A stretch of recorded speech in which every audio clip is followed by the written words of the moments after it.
kyntin kren ba dai ki pausin nganya ban keli ayu kanja hajing im jangi kong deng juba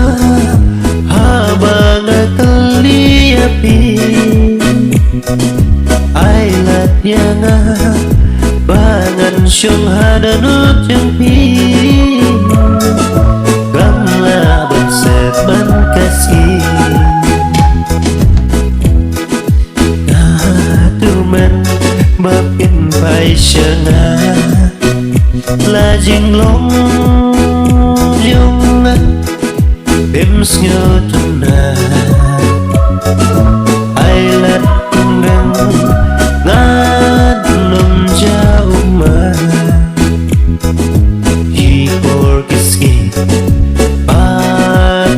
bat hati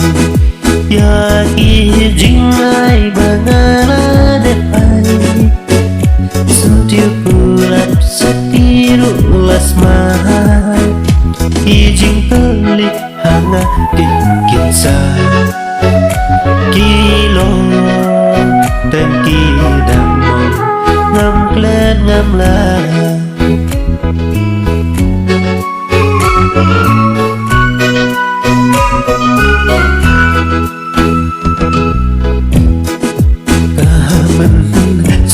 kadung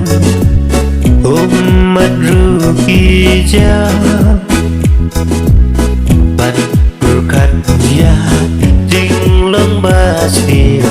kasupen long rau bagan syah la jing tenja jing babeka dan ye kermen hatiku itu semaju bah kun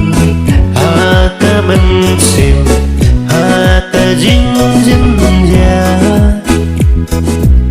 ban kun kan bah ngas ngobito kam don api po